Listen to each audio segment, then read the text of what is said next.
Alors effectivement, cette maison, elle a été rachetée il y a quelques années à la mort de Robert Delachat, qui est mort en 2017. Il avait un très gros patrimoine bâti en fait sur Saint-Nicolas et quelques fermes, dont celle-ci qui a été rachetée et qui elle va être transformée en fait en maison de location. Donc le but, c'était de travailler avant et de faire un relevé topographique avant qu'il y ait trop de modifications. De ce relevé, comme l'a dit Emma, on a trouvé des archives, mais ce qui était important, c'était aussi de faire un état des lieux en fait d'une ferme traditionnelle en montagne. Alors, la maison en Pays de Savoie, ça a toujours été une maison outil, parce que il faut pouvoir, c'est une maison dans laquelle on travaille, et il faut que la maison soit adaptée à notre travail. Simplement, même si le Pays de Savoie était quand même un pays indépendant pendant plus de 8 siècles, de l'an 1000 jusqu'en 1860, ce Pays de Savoie était à cheval sur les Alpes, donc l'habitat traditionnel a toujours été un habitat de montagne.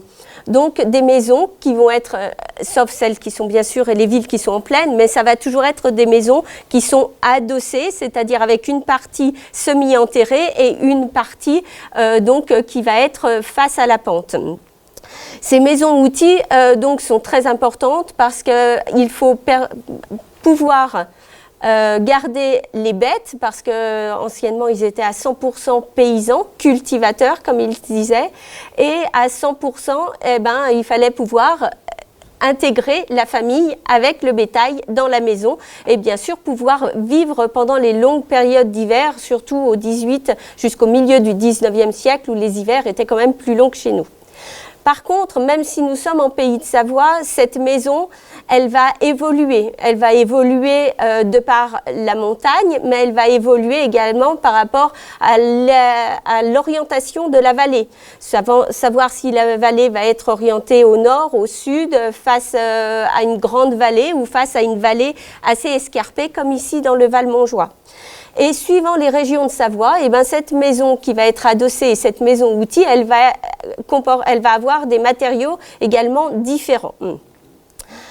Donc si on prend une maison du Grand Bornand, on voit que c'est quasiment la même que chez nous, parce que dans le Grand Bornand, on a beaucoup de bois, on a de la pierre, donc on a un soubassement en pierre et du bois. Alors ce sont des madriers empilés, donc du côté du Grand Bornand. Si on va en Haute-Maurienne, vers Lens-le-Bourg, on voit que là, les maisons sont toutes en pierre, parce que le bois, il n'est pas assez important pour pouvoir faire des constructions. Et donc, même si on voit que les maisons sont toujours adossées, même si c'est une pente douce, on voit que ces constructions, on va utiliser, même pour la tuile, même pour la toiture, on va utiliser des lausses de pierre.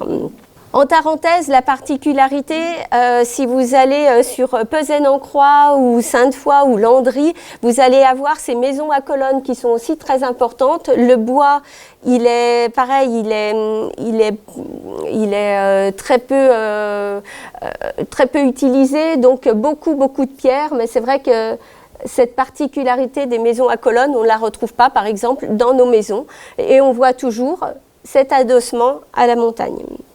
Du côté d'Abondance, alors là, les pentes sont beaucoup moins raides et on voit de très grosses bâtisses, souvent qui accueillent plusieurs familles avec de très bons balcons ouvragés. Et là, par contre, on retrouve un soubassement en pierre avec les étages tout en bois. Par contre, en ville, comme ici sur la ville d'Ivoire, on a ces maisons qui sont toutes collées, on a des maisons qui sont quasiment toutes en pierre, mais par contre, on va utiliser le bois pour la charpente au moins. Et puis plus on se rapproche de chez nous, plus on va retrouver beaucoup de bois parce qu'on a beaucoup de forêts. Et notamment sur Valorcine, une des particularités des maisons va être le racard. Le racard, ça va être ces petits chalets qui vont être posés sur un soubassement en pierre, mais avec des petites colonnettes et sur ces colonnes de bois, elles vont être posées sur des grandes dalles de pierre pour éviter que les souris remontent dans ces petits greniers. Et puis chez nous, eh ben voilà, alors là, on a un habitat en fait qui est toujours adapté et qui se fond en fait dans la nature, dans la montagne. Et là, j'ai pris cette photo lorsque j'étais en promenade en face, du côté de Passy, où on voit très bien cet alpage de Varan qui en fait est très bien intégré. Là, on ne voit que les toits, mais il est bien intégré en fait à la haute montagne. Alors chez nous, bien sûr, on va utiliser en fait la montagne suivant les saisons. Il va y avoir les maisons d'en bas qui vont être habitées pendant l'hiver et on va habiter dans ces maisons d'en bas, c'est-à-dire au village, à peu près 1000-1200 mètres d'altitude, de novembre à peu près jusqu'en avril. Ce type d'habitation et en remue, en fait, vous avez sûrement dû entendre parler du mot patois, les remues, c'est quand on monte suivant la saison dans les alpages pour pouvoir emmener les troupeaux.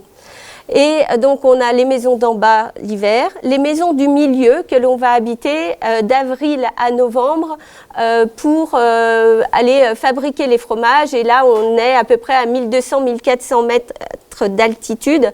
Et c'est donc avec ces fermes à la Sage, ici à Saint-Nicolas-de-Véros, où on est typiquement dans ce type d'habitat. Et ensuite, les fermes d'en haut, en fait, c'est ces petits chalets d'alpage qui sont entre 1600 et 1800 mètres d'altitude et que nous, on trouve sous le Mont-Joli. Et là, ce sont les jeunes qui, pendant l'été, emmènent les bêtes, mais descendent régulièrement le matin et le soir le lait, en fait, à la maison du milieu pour que les parents puissent faire la transformation. Et ça, c'est un système qui existe, je pense, depuis très longtemps. 17e, 18e siècle, il existait. Et il a existé jusqu'au milieu du 20e siècle, parce que je suis sûre que dans vos familles, il y a beaucoup de gens du coin, ça se pratiquait encore très régulièrement. Et donc ici, voilà, on va arriver sur cette ferme d'en bas, de la ferme de l'Achat.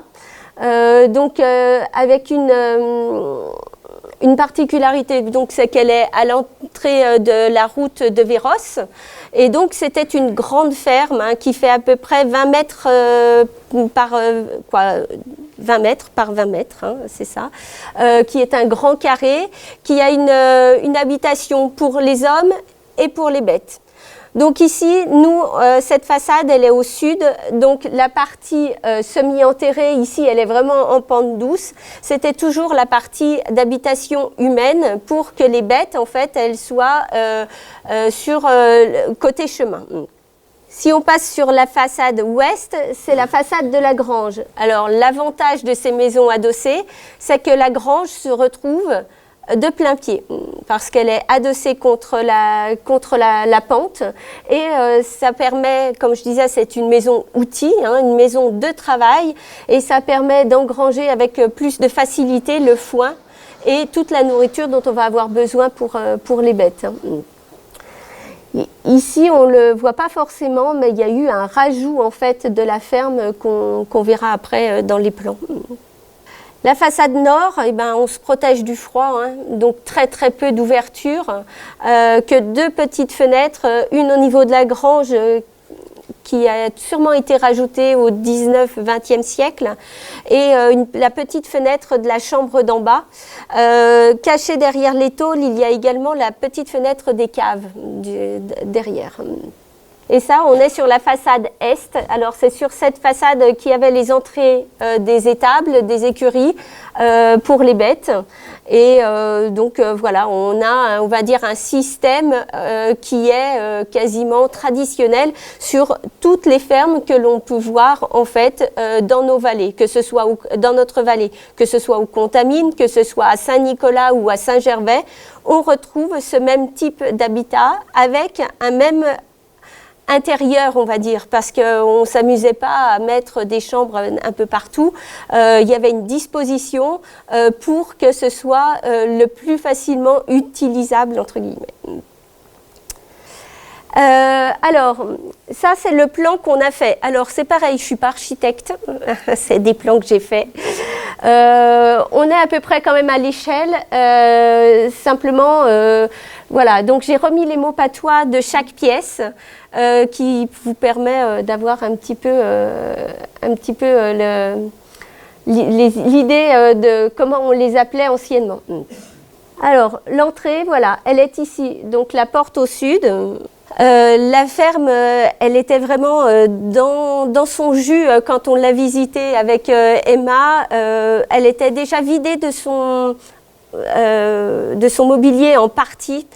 Tout le vieux mobilier était resté, mais il y a des choses qui avaient disparu, qui avaient été enlevées par la famille ou soit d'autres personnes, on ne sait pas trop en fait. Donc l'entrée, une entrée carrée qui permettait en fait un dégagement pour monter à la grange par l'escalier ici, pour aller ici dans la chambre d'en haut et de l'autre côté ici quand on va dans la chambre d'en bas. Donc la chambre d'en bas, elle est ici, c'est vraiment cette entrée ici. Et donc si on reprend le plan, donc la chambre d'en bas, c'est la chambre 2 ici. Et la première chambre est ici. Alors la chambre d'en bas, c'était là où il vivait. La maison était très grande, donc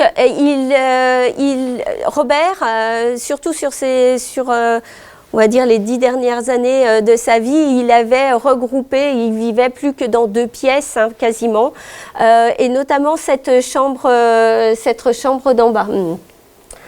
Alors il avait sa télé et elle était restée, vous voyez.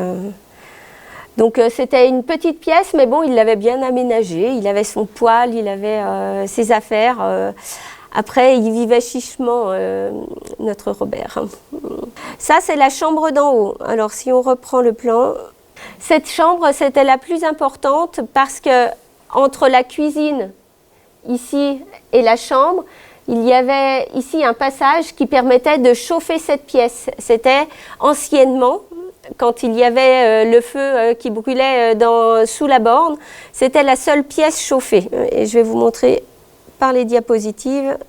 Alors là, on est côté fenêtre, donc pour vous montrer aussi un petit peu l'état, il y avait une très belle tapisserie qui datait sûrement du XXe siècle avec un très beau décor. Et voilà donc la partie du mur qui était contre la cuisine.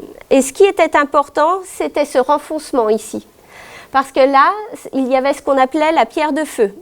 Cette pierre, elle était chauffée parce que vous voyez que le mur, il est quand même très épais, mais par contre, derrière, il y avait tout de suite le feu de la cuisine. Donc cette pierre, elle était toujours chauffée de la cuisine, ce qui permettait à la pièce, on va dire, d'avoir une petite température ambiante. Ce n'était pas non plus un chauffage. Il faut vous imaginer qu'au XVIIe et XVIIIe siècle, il faisait pas chaud dans ce genre de maison et par contre le feu il brûlait H24, sinon l'humidité rentrait et puis après c'était fini. Il y avait un petit placard donc ici, vous voyez avec dans ce renfoncement. Je pense que ça leur permettait également de garder des aliments ou des choses à température ambiante. Et ça c'est la cuisine. Alors on a ici la cuisine, vous voyez qu'elle n'est pas grande, c'était la pièce de vie. Au-dessus de la cuisine, il y a ce qu'on appelle la borne, donc c'est la grande cheminée. Donc encore, vous le verrez sur les photos, c'est une grande partie, on va dire les 3/4 de la cuisine, avec le plafond qui est ouvert et qui s'enfile dans cette grande cheminée de bois. Donc vous verrez que la cuisine, il ne s'en servait plus, je pense, depuis quelques années, parce qu'elle était en très piteux état. Alors sachez qu'on a fait beaucoup plus de photos. Là, moi, je vous ai mis qu'un échantillon, en fait, des photos. Donc là, la pierre de feu, elle est là, vous voyez. Donc ce qui veut dire que jusqu'au XIXe siècle, le feu brûlait constamment de ce côté. Et à partir du 19e et début 20e siècle, on a les poêles à bois, les grosses cuisinières qui commencent à venir. Donc ces cuisinières Godin ou d'autres marques, où là on faisait pareil le feu continuellement, mais ça permettait, on va dire, de contenir le feu et d'éviter le feu dans les maisons.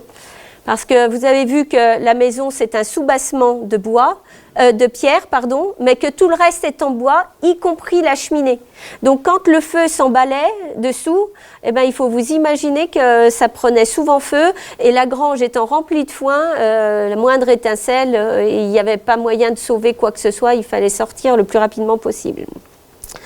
Ce que l'on voit là, c'était la fenêtre en fait. Alors ici, elle est complètement pleine de suie parce que comme je vous le disais, elle est sur la partie ouest de la maison, donc semi-enterrée.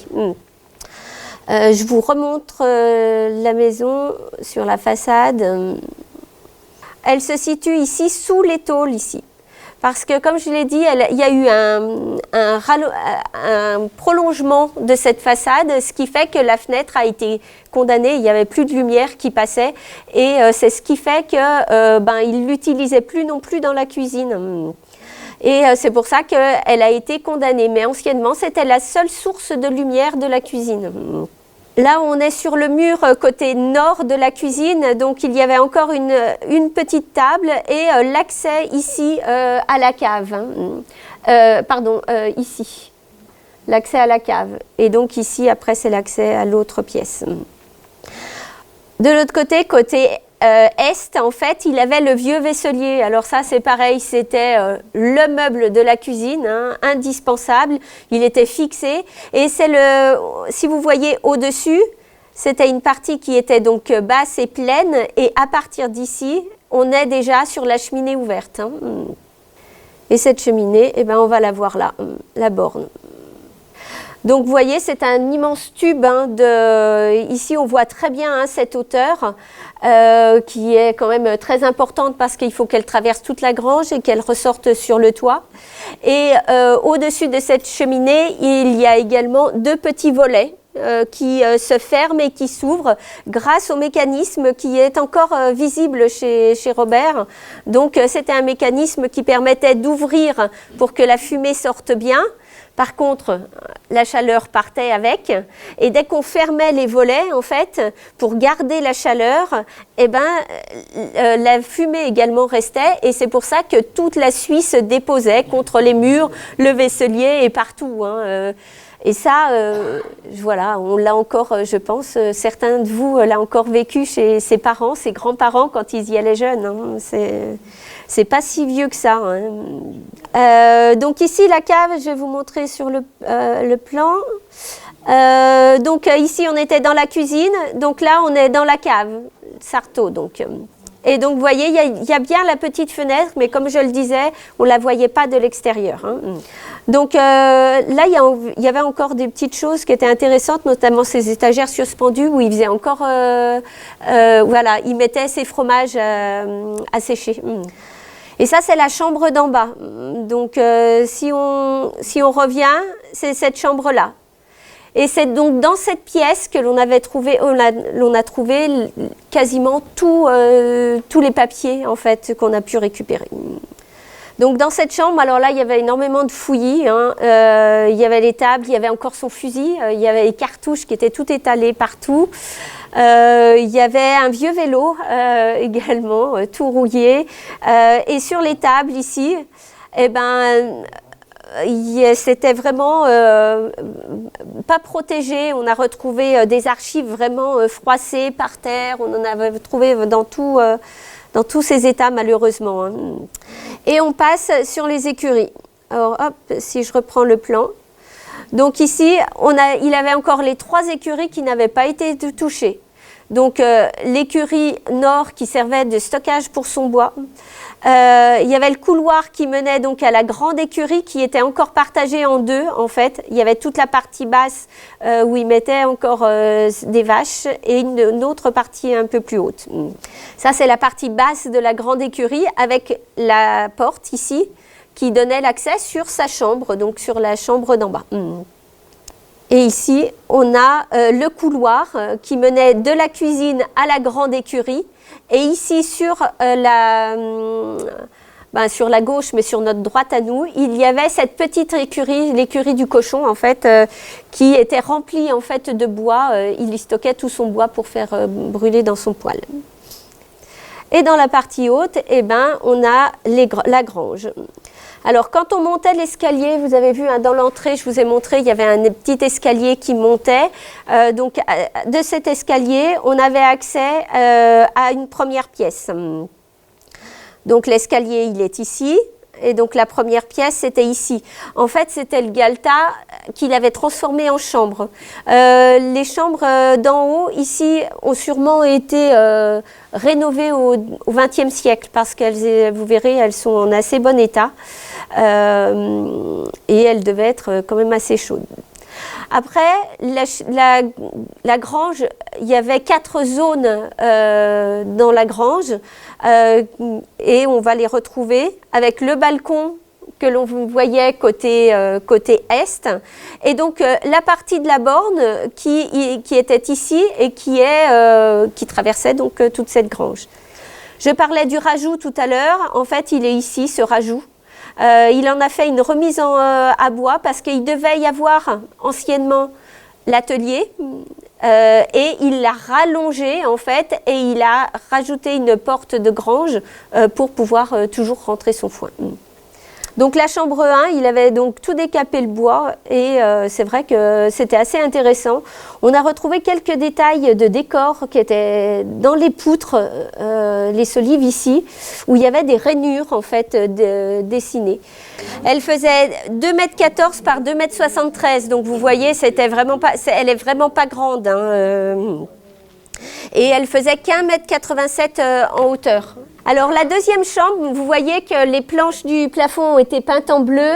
Elle était beaucoup plus grande cette pièce, donc c'était vraiment une chambre Alors anciennement au 19e siècle, on louait cette chambre hein, aux ouvriers agricoles parce qu'ils ne vivaient pas avec la famille en bas. Et quand on sortait donc de cette pièce, on avait un accès à la loge. Alors si on reprend le plan, ici cet accès, quand on sort ici, cet accès c'est celui-ci. Et on pouvait accéder donc au balcon ou la loge, ou ça a plusieurs noms. Ça permettait de pouvoir sécher en fait certains aliments. Alors la grange, elle était quasiment vide. Hein. Donc ça, c'est l'accès en fait aux 3 parties. Donc là, c'était la partie centrale. Il y a la partie d'en bas de ce côté, une partie ici, et la 4e partie qui est vraiment en fait derrière nous.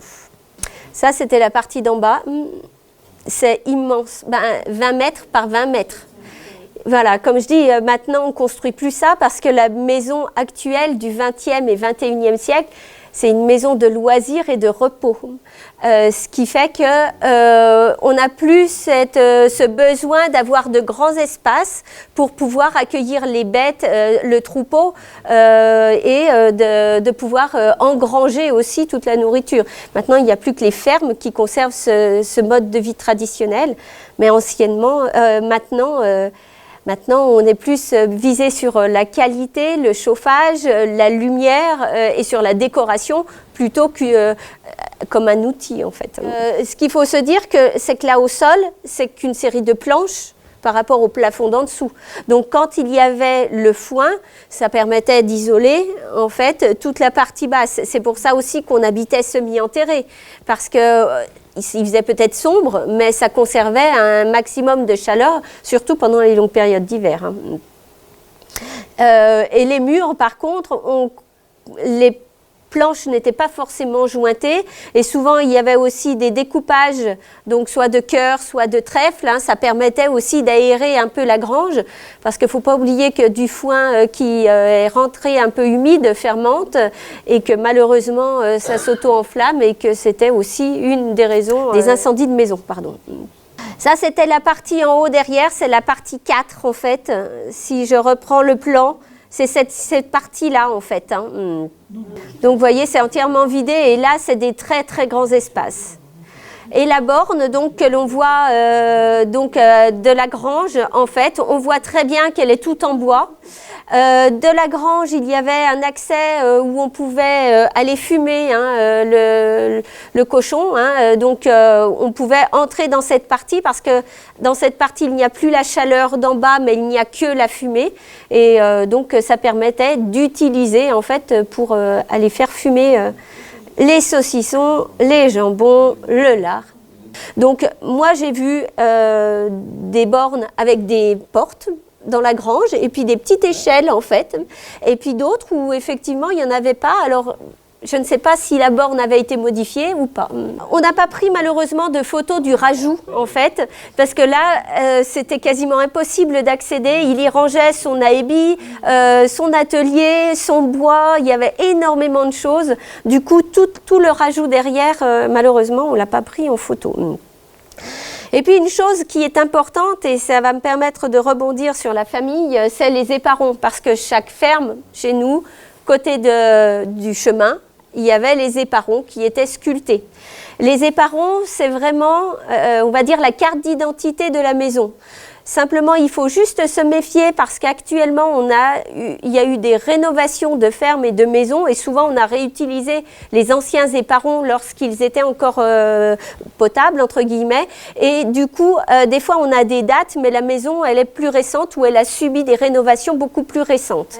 Donc, c'est la carte d'identité des maisons. Après, il y a toujours un petit bémol, il faut toujours faire attention. Ça correspond peut-être pas, voilà. Après, ils s'en servaient et c'était normal. Hein. Ici, on a de la chance, c'est que sur la façade est, il y avait 3 éperons de sculptés. Donc sur Saint-Nicolas, il y en a plusieurs qui ont 3, 4, voire tous les éperons sculptés. Donc l'éperon, c'est cette contrefiche, hein, c'est cette planche de quoi, ce morceau de bois qui vient soutenir les pannes du toit. Ici, donc, vous voyez, il y a le soleil. Et c'est marqué hein, dessous, mais on voit très mal. Et de l'autre côté, on a la lune, soleil et lune. Et au centre, parce que ça c'est celle de côté, et au centre, on a donc l'éperon central. Alors là, il a une croix, et dessous, il y a une inscription, mais qu'on voit très mal, donc je l'ai reportée à côté. Donc c'est marqué le 9 mai 1792, J.F. Jacquemou. Alors, je l'ai retransposé exactement de la façon dont ça a été sculpté dans le bois, parce que c'était ça qui était quand même le plus intéressant. Donc, voilà, Jacquemou. Donc, on sait donc que cette ferme, elle n'était pas à la base dans la famille de Lachat, mais elle était dans la famille Jacquemou. Et c'est donc, on va dire, la famille de Lachat qui l'a rachetée et donc notamment Noé et Robert qui ont vécu dedans.